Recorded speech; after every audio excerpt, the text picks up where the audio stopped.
Welcome back, all my 40K fanatics out there. I'm DJ here with Tim's Nation to bring you our competitive corner from this last game. I like that, competitive corner.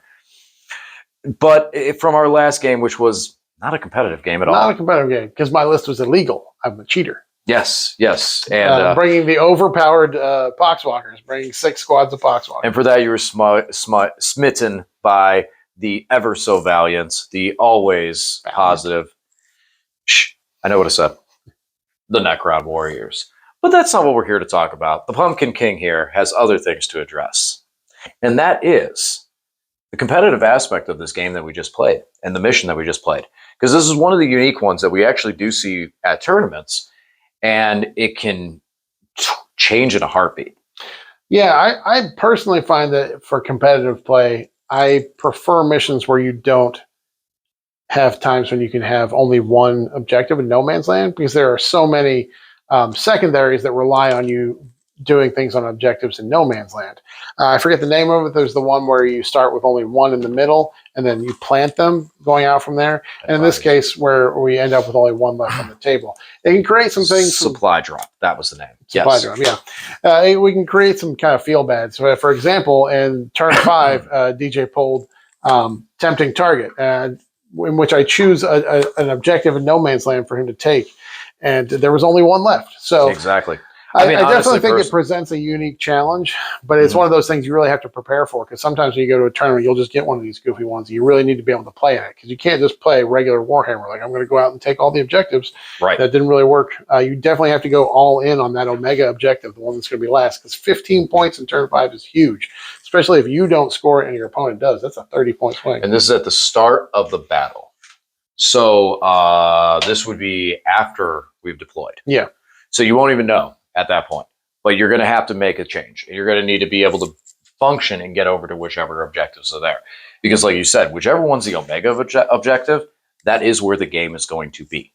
That 15 points at the end of the game is huge.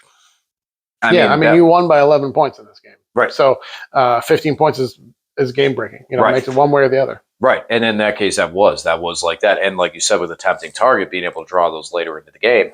And I kind of had a feeling, like I was thinking about that too in the back of my head, like minorly into this. I was like, man, if I draw a tempting target late into this, that could be vicious.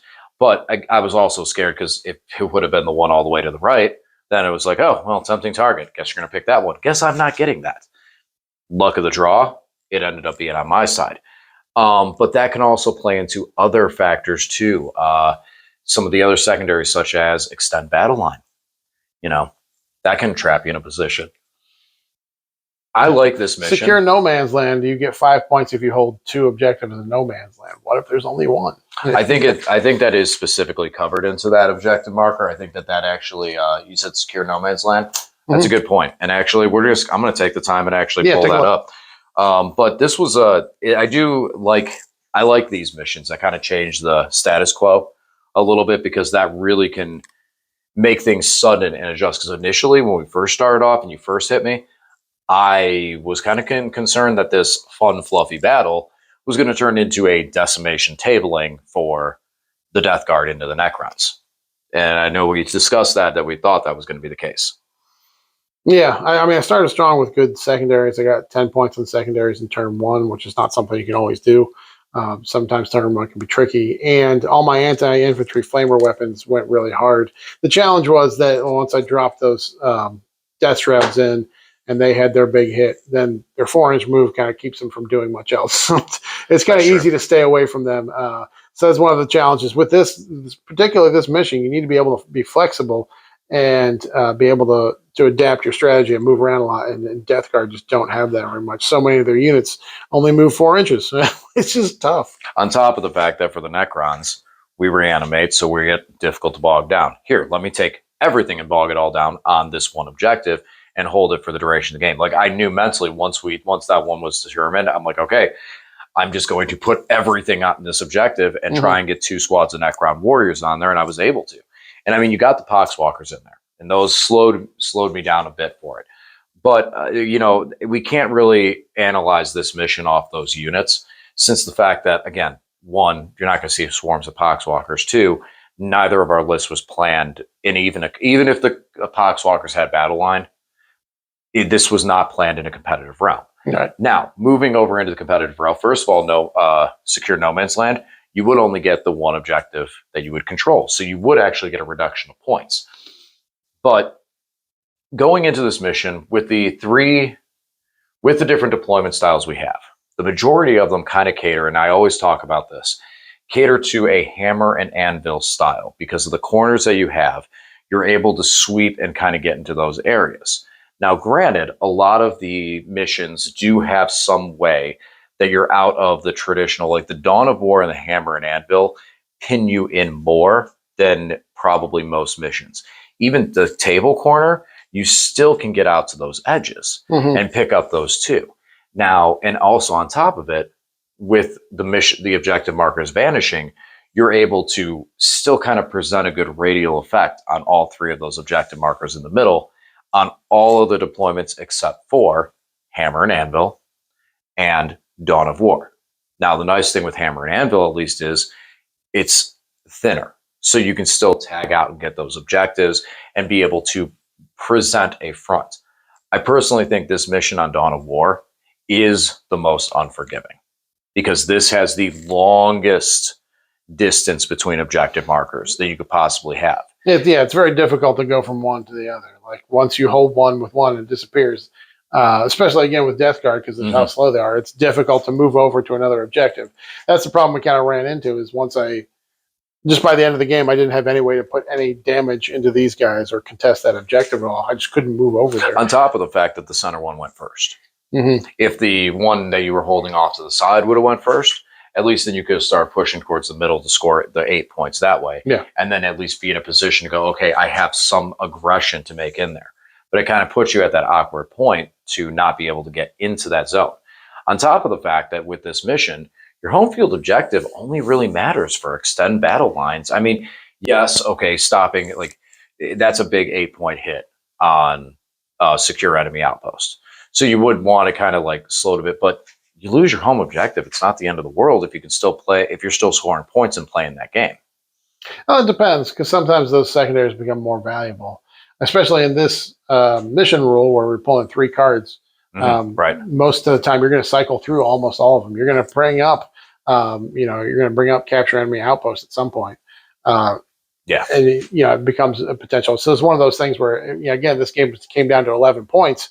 So just a couple secondaries makes a lot of difference. Well, and I think the drawing additional helped me significantly, especially with my style of army for that. I was able to shuffle out a lot of it.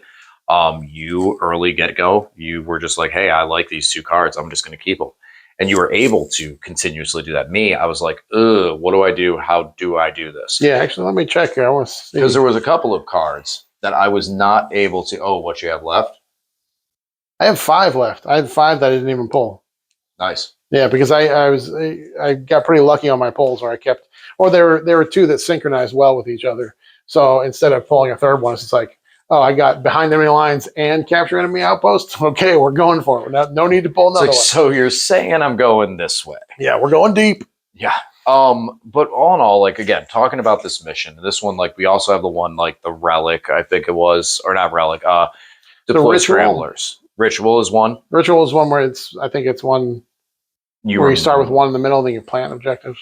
And then, and then we also have there's the one that we removed the objective from the center. So now we're playing on 4 objectives. Yeah. And then you have one deploy scramblers where you're playing football and you're moving the objectives back and forth. Now, deploy scramblers, I don't traditionally see. Servo skulls. Thank you. Servo skulls, we don't see that a lot in tournaments. And I think the biggest reason is when you're removing an objective, that's one time it's pulled off the field.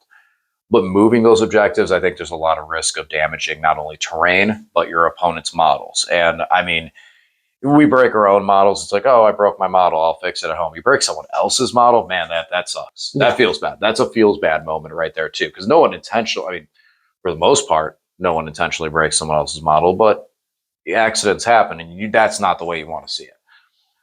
So, but with that mission aside, the other ones we see where it kind of changes the status quo, which definitely it means that these lists that we play, that we build into, you can see where a lot of this stuff is affected from it. Your Death Watch, for example. Your Death Watch has the ability to pick up multiple times over the course of the game. Necron players, a lot alike, run Ophidian Destroyers because they have the ability to pick up multiple times over the course of the game. I think Grey Knights can pick up a couple units too. They're decent at that. Yeah, one, two, or three every single turn. So that probably is right, and that kind of leads me into my next thing: is picking up and redeploy too strong in the game? It's absolutely essential for me because I've tried other Marine detachments, and every time I'm like, I miss the ability to pick up and redeploy with the Death Watch. I've tried Gladius, even running Gladius as Death Watch because I could take a big kill team and put that Bolter Discipline, or they're calling it Fire Discipline now. I think they changed the name of it, but I put that on a big 10-man kill team. And it actually could do more than putting on a aggressor squad or something. I've tried Iron Hands, Iron Storm Spearhead, and I just keep coming back to Death Watch because that mobility that I get. But have we hit a point where now the ability to pick up and just place units down at will, at ease, could potentially be leading towards a side of making the game too easy, where some of the tactics of army building to have speed and units that can scout and score these secondaries early on in the game is now taken away and made too easy on some armies that can tap into it real easily. Grey Knights army wide. Marines in the Imperium you have Death Watch, but you also have things like the Calidus Assassin. Mm-hmm. So is that ability to pick up and redeploy? I mean, it's something we've seen all over the course of the game. But now, because of the fact you can pick it up at the end of your turn and I see my cards and then I put it down, is that too powerful? Is that too powerful over the course of the game where we may need to maybe reduce how many units are able to do this in armies? I don't know. It's an interesting question, but I think as long as there's balance to it. Like I like the way the Grey Knights army is designed, or the way their book's designed, because they're very durable and they have all these movement things, but their damage output is not always amazing. It's not terrible. No, but it needs to be focused and funneled. It's like you need to hit that thing and hurt that thing. Yeah. There is a weakness to it, which I think, they're extremely mobile. You don't want them to be extremely durable, extremely mobile, and extremely killy. It'd be ridiculous. I mean, I do. Yeah, I mean, that's what you want to. But that's what I want with my Death Watch, except every 3 weeks they nerf something in the Death Watch Codex. But I think if there's some balance to it, it makes sense. It's when it becomes too powerful that it's hard and just not fun to play into. That's part of the challenge. Into Eldar, where Eldar in the past have been able to just crush with speed. Yeah, I mean, Eldar have a lot of, warp spiders that move 24 inches for reasons. Mm-hmm. And then they also have devastating wounds with their guns. I don't know. But yeah, the mobility is huge. If you can find something that's mobile and killy, then that's extremely powerful. Because I think 10th edition terrain, as we found out from 9th edition terrain kind of had big terrain in the corners and some sparse in the middle. And I think the 10th edition GW layout just has more in the middle, it feels like, and it blocks line of sight more. So you have to have that mobility if you want to do that. Some of our watch viewers, and I've seen this as well too, play on player placed terrain. Mm-hmm. Even so, with player placed terrain, there's still a bit of terrain, quite a bit of terrain, and with how easy it is to get cover in 10th edition, it's so simple to get cover. I think that does still play into an aspect of being able to teleport and get around that cover aspect for it. I just worry that this ability is going to become too static, that it's going to just be, what units can give you that ability? And those are going to be the automatic includes. And then some of the units, and then over time, we're going to see that get depleted down, where then it's going to put all those units on the shelf and just murder armies. An example, Grey Knights. Grey Knights have this ability. Grey Knights are low in the win rates based on meta watches and stuff like that. But I have found success out of them by utilizing that ability to still score points and keep up with armies like your own and be able to keep up on the scoreboard. If they change that order of operation where you're not able to see those cards or the way that they deep strike and stuff like that, you have an army like Grey Knights that literally the only saving grace that they have to even be able to compete or play on a table, you just removed them, take entirely out of the book. Things like Ophidian Destroyers may take that away from them. Now they're all on the shelves. And so more so in the entire army book of it, in that sense, do we get to that point again where this ability is just becoming overstacked in the game, where we see it all over the place all the time? This game we just played, 0. We had none of it. And you definitely can see on the scoreboard that we had none of it because neither one of us even cracked 80. So I get a little concerned about it. I hope not. I think it is definitely. Well, I mean, GW, if they're going to do something, they're going to overdo it. So I think they've kind of leaked. They've kind of given us previews of the new Necron book, where they're going to have a detachment, correct, where the Necrons can pick up 3 units, just like Grey Knights. Yes, I am hoping so. I'm hoping so because that might be a way to fix the Convergence Dominion. I think it takes more than that. Might be a minor point. You know what? I have to disagree with you. It takes a lot more than that. Yeah. And I also have to say, yeah, that's that unit. So we do have to talk about that a bit, though. We didn't talk about that during that. I got to talk about Convergence of Dominion. 255 points. Do you think it's worth it? No. Okay. Well, that was good talk. I mean, it missed. Well, you rolled a whole lot of reanimating. I do. Okay. Not for 255 points. Yeah. Actually, in this kind of deployment where you're the Dawn of War, where there's 2 right here, you were often within range. So you were taking advantage of it quite a bit, the ability to re-roll the reanimation. And that was good. I mean, it was feasibly decent, not for 255 points. Yeah, because the reanimator is how many points? 90 points, 80 points? 105. 105, yeah. For something that just gives you more dice rather than re-rolling a dice, right. For what it does. Having 2 of those would make a whole lot more sense than having 1 reanimator and then the Convergence. I think if the Convergence was either A, cheaper and stood still, or B, the cost that it has, able to pick up. Because now if you're able to pick this, if I'm able to pick this thing up and in those turns, like engage on all fronts and stuff like that and go, hey, I'm going to put this down over here and cool, I got to engage on all fronts. Or in the sense of like where I have the warriors progressing up the field, I go, okay, cool. Bam, we're going to drop that down there. Now I have the 6-inch reanimation over there for it. I think now we're getting into the realm of where 255 points realm lies. Personally, like I've said, either A, someone got their butts kicked by Convergence and Dominion, so they just snuck into GW's workshop and hit delete on the teleport ability, or B, they ran out of room on the data slate. I don't know. They hate fortifications. No, those cards are huge. They got plenty of room. They can put more stuff on those. But yeah, no, I am disappointed because I do love these things. For some reason, I just love this model. I don't know why. It's so simple, like in general. And what is kind of cool is that the other 2, if you look at them all next to each other, it's like they're breaking apart. It's like they just crash to the planet and how they break apart. But these guys only just crash to the planet. They don't even have deep strike. Like, give them deep strike. Let me put them in strategic and go, haha. Wall. No, the terrain cannot be good. What is it called? Not terrain. Fortifications. They cannot be good. What is interesting, though, is now we don't have to put them 3 inches away from terrain. So you could just take them and put them like all right flat like that and just go, okay, I'm going to put these all right here and create a wall. And you have to go through this in order to get to me. I don't know how well that would actually work in some situations. Maybe if you're going against an all vehicle list that can only punch in combat and you go, haha, I built a dam. The 235 point wall. 55. I don't get it. 20. 255? 255. Out of the question. Straight to jail. Hey, I got it on a game. I got it on a channel. And it has a win. Convergence of the Dominion is undefeated. Yep. Yeah, I changed my whole outlook on it. It's undefeated. It's broken. It's OP. It's broken. Nine of them. 9 of them. Points like, okay, you take more than 1.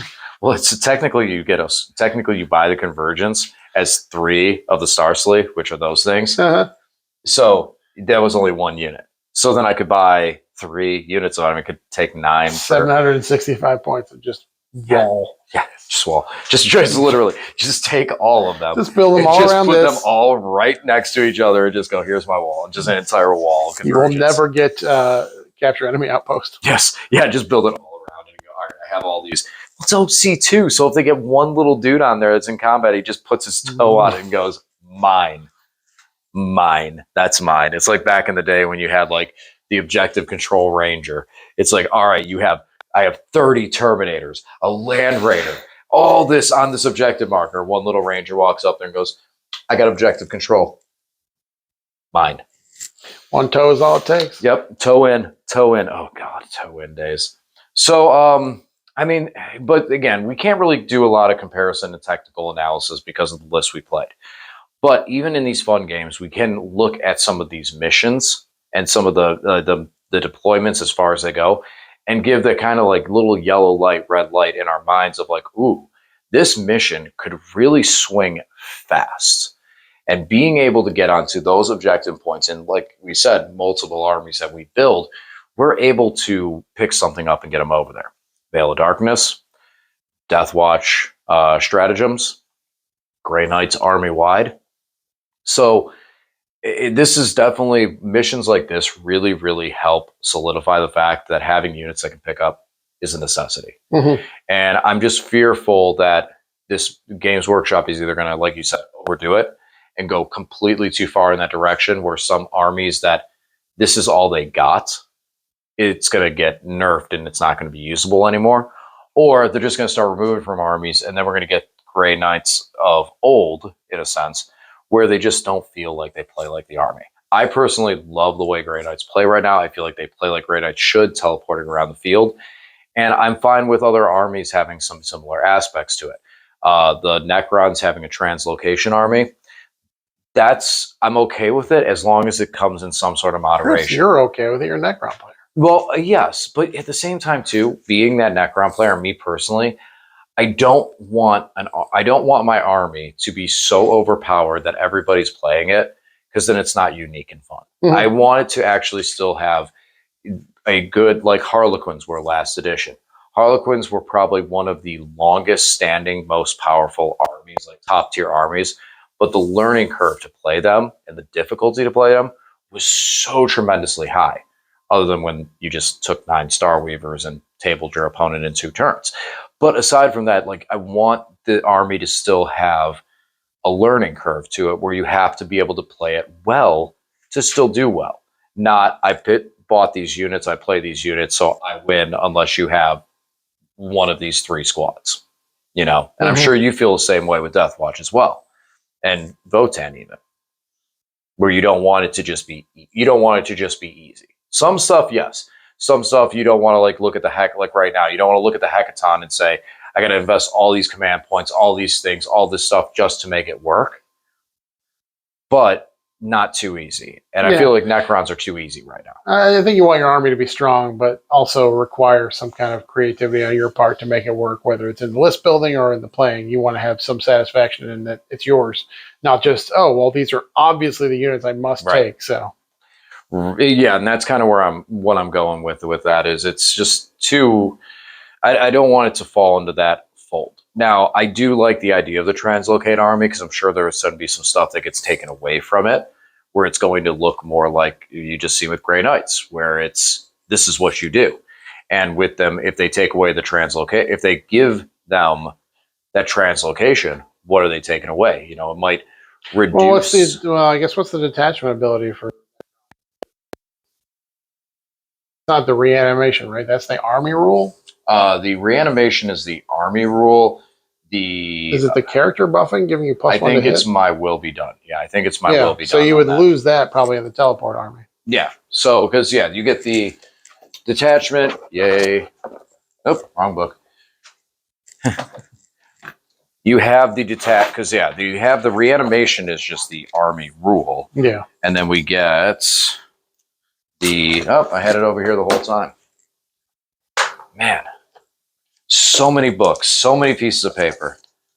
And this doesn't even talk about like our walls of shame of books that are no longer able to be used, you know? Yep, that's not that one. Yeah, so the detachment rule is the command protocols. So that's the one where the character is leading a unit, you get the +1 to the hit roll. So you would lose that. Correct. So you would lose them. It's kind of a big deal. Is it? Is it though? Yes, when you hit on 2s, I hate it. But when I don't have to put anything out there and I can just hide, you know? Plus, so that's going to be interesting if we lose that. And then Canoptic is going to lose that as well. Like the Canoptic dynasty that they're doing, and Destroyers as well. So there's going to be a lot of armies that are going to lose that +1 to hit going into these attachments, but they're going to have some cool stuff to back it up. Mm-hmm. All right. Well, any closing thoughts that you have with this game, or any of your feelings about the missions? No, I think I'm done with this game until next year. I'm Done with this specific style of Oh game? yeah, this game today. That was very ambiguous. Like I'm done with this game. I I quit give 40. up 40K. I quit 40K. I'm done. Cards in the air. I'm selling all my armies. Go to lane ebay.com. Yeah. No. Yeah, so we got a little bit of time, and then I'll bring that Necrons back against you on the channel. I got some Votan ready. I've got some paint done on some of them. Need a few more taken care of, but I'll updated my Votan list for the new edition. I think that the next list that I'm going to be bringing, although I won't be bringing 100 warriors, I'll have just as many legs. Great. More legs. Oh, I'm waiting. I've been waiting to get these guys on the table for a minute. That's a secret, kind of. I mean, I think a lot of people know because I've been talking about it a bunch, but we'll see. All right, guys. Well, as always, thanks for watching. I hope you guys enjoyed our Halloween special, taking a break from the competitive stuff, and we're going to jump back into competitive flow. I've been talking with a lot of people, trying to get some new blood on the channel and stuff like that. Also give Lane a little bit of a break here, driving out all these nights and late evenings. It got kind of rough. So, yeah, a lot of fun. Hopefully you guys had a good, safe holiday and Halloween. And now we're getting into the holiday season. Whew, I'm scared, Lane. I'm scared. You'll be all right. I'm still in the restaurant industry. I'm scared. Well, guys, thanks for watching, and we'll hopefully talk to you again soon.